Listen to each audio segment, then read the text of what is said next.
नमस्कार दोस्तों। Added junior शिक्षक भर्ती शासनादेश आवेदन ज़रूरी प्रमाण पत्र कट ऑफ कम। यहाँ पर बात करने वाले हैं ज़रूरी प्रमाण पत्र जो कि आवेदन के टाइम आपको ज़रूरत होगी। कौन कौन से प्रमाण पत्र आपके पास होने चाहिए और इसके साथ ही साथ जो आरक्षण वाला सर्टिफिकेट आपका है, किसी भी वर्ग में अगर आप आ रहे हैं जैसे आरक्षित वर्ग में, तो वो आपका जो प्रमाण पत्र है वो उसकी डेट कब से कब तक की होनी चाहिए जिसमें कि आपको मान्यता मिलेगी। अगर आप उस डेट के अंदर वो आपका प्रमाण पत्र नहीं है तो भी आप भर्ती से बाहर हो सकते हैं। तो इन सभी मुद्दों को लेकर चर्चा करेंगे। सबसे पहले यहाँ पर बात करते हैं शासनादेश के संबंध में। जैसा कि आप लोग देखेंगे डेली न्यूज़पेपर के माध्यम से 2 दिन लगातार आपकी भर्ती संबंधित सूचनाएं दी गई थी, जिसमें ये कहा गया था कि जो आवेदन है वो इसी सप्ताह स्टार्ट होंगे। तो आप देखेंगे कि चूँकि वो बृहस्पतिवार या फिर शुक्रवार के न्यूज़पेपर के माध्यम से दिया गया था सूचना, लेकिन आप सभी से तभी बताया गया था कि 3 से 4 दिन का टाइम आप मान के चलिए। यानी कि ये आपका जो सप्ताह स्टार्ट हो रहा है, इसी सप्ताह में आपका जो शासनादेश है वो जारी हो जाएगा और आपका आवेदन जो है वो भी स्टार्ट हो जाएगा। लेकिन इसके साथ ही साथ सीट वृद्धि का प्रयास निरंतर जारी है, किया जा रहा है। अभी तक जो भी जानकारी प्राप्त हुई है 1894 या फिर 97 इतनी ही सीटें आप लोग मान के चलिए। बाकी अगर आरक्षण का जो रूल है उसको लगाते हुए यहाँ पर सीटें बढ़ भी सकती हैं, जिसमें 2289 के आसपास भी पद आपके हो सकते हैं। ठीक है, दोनों की उम्मीद है 2289 और साथ ही साथ 1897, ये दोनों की ही बराबर बराबर की जो है अभी संभावना है कि बराबर बराबर ये दोनों सीटें आपको मिल सकती हैं। अगर 2289 हो जाता है तो फिर थोड़ा सा और राहत हो जाएगी अभ्यर्थियों को।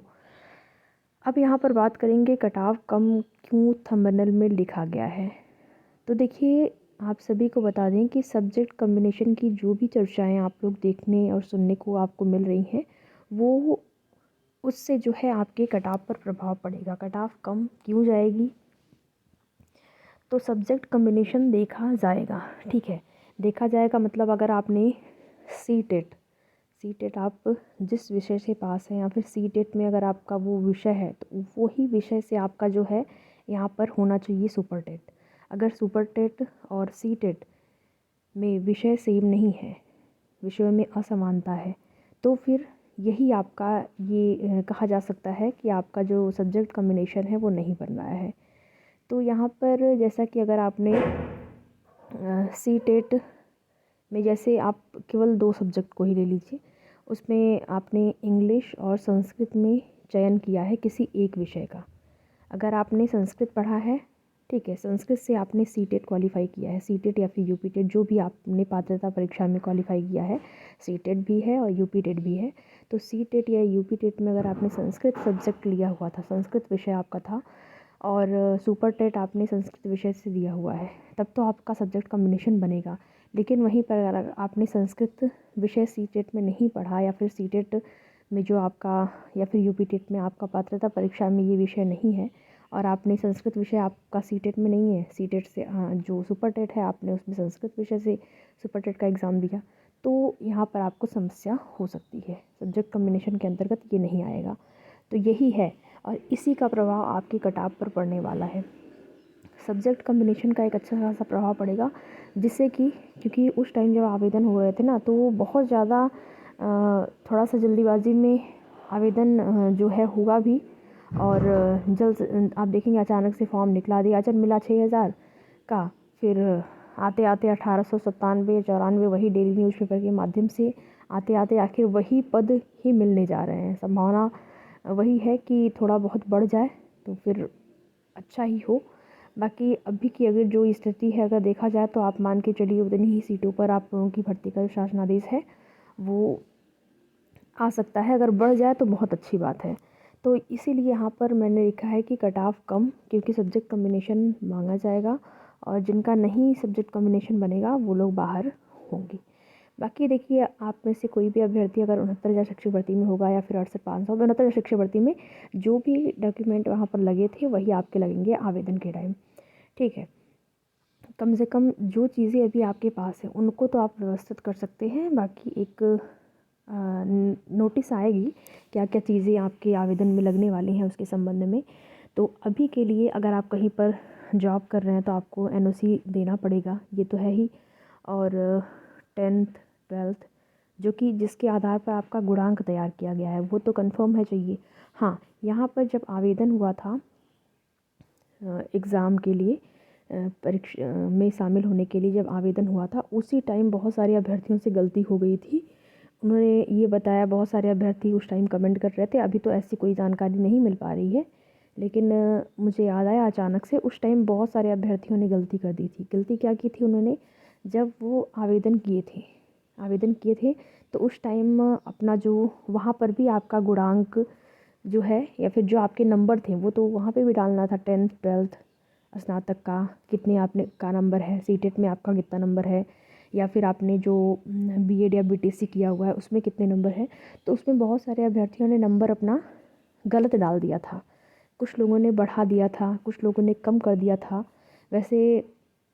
और अभ्यर्थियों का ये कहना था कि इससे क्या दिक्कत होगी। तो देखिए, उससे अभी जो आवेदन स्टार्ट होगा उसमें आप सही से अपना नंबर डालिएगा जो भी है, वैसे उसका प्रभाव पड़ सकता है। अगर आपने आवेदन करते समय गलती की है, गलत अगर आपने नंबर डाला है तो फिर आपको समस्या हो सकती है। ठीक है। और क्योंकि एक बार पूरा वेरीफाई किया जाएगा आपका 10th 12th स्नातक बीए या फिर बीएड या फिर डीएलएड जो आपने किया है, सीटेट या फिर यूपीटेट जो भी पात्रता परीक्षा में आपने किया है, पूरा एक बार जो है वेरीफाई किया जाएगा। किसी भी रिज़ल्ट में या फिर सर्टिफिकेट में नाम की स्पेलिंग में कोई एरर है तो उसके लिए आपको क्या करना होगा, अगर नाम की स्पेलिंग में भी गलती है तो उसके लिए एफिडेविट बनवाना पड़ेगा। ठीक है। सभी प्रमाण पत्र आपके पास होने चाहिए, डिग्री होनी चाहिए आपके पास, ग्रेजुएशन का जो डिग्री है वो आपके पास होना चाहिए। इसके साथ ही साथ कैरेक्टर सर्टिफिकेट भी चाहिए होता है। और सीटेट का तो आपका रहेगा ही, जो सीटेट या फिर यूपीटेट का आपका सर्टिफिकेट एंड रिज़ल्ट वो तो चाहिए होगा ही। तो ये सारी चीज़ें कम से कम। हाँ, और आरक्षण के अंतर्गत अगर आप आते हैं तो उसमें जाति, जो भी आपका आरक्षित वर्ग के अंतर्गत आता है तो जाति प्रमाण पत्र चाहिए। अनरिजर्व के लिए जाति प्रमाण पत्र की आवश्यकता नहीं होती है। तो जो रिजर्व कैटेगरियाँ हैं उनको रिजर्व कैटेगरी का लाभ तभी मिलेगा जब उनके पास जाति प्रमाण पत्र हो। तो उसमें भी ये देखा जाएगा कि आपका जब आवेदन हुआ था और आवेदन की जो अंतिम तिथि थी उसके पहले के सारे आपके डॉक्यूमेंट होने चाहिए। उसके बाद के हैं तब भी आपको समस्या होगी, उसके पहले के होने चाहिए सारे के सारे आपके डॉक्यूमेंट, तो ये भी होना चाहिए। इसके साथ ही साथ निवास प्रमाण पत्र, आईडी प्रूफ के तौर पर आपने आवेदन के टाइम जो भी लगाया था, आधार कार्ड ही ज़्यादातर अभ्यर्थी वैसे आधार कार्ड ही लगाते हैं, तो वो भी होना चाहिए। तो कम से कम इतनी चीज़ों को आप लोग व्यवस्थित कर लीजिए, क्योंकि आवेदन जब स्टार्ट हो जाएंगे तो फिर बहुत ज़्यादा टाइम आपको नहीं मिलेगा। तो इन सारी चीज़ों को आप लोग तैयार कर लीजिए। आगे की जो भी सूचना होगी आप सभी को उसकी जानकारी समस्या परिचय चैनल के माध्यम से दी जाएगी। तो वीडियो में लास्ट तक बने रहने के लिए आप सभी का बहुत बहुत धन्यवाद।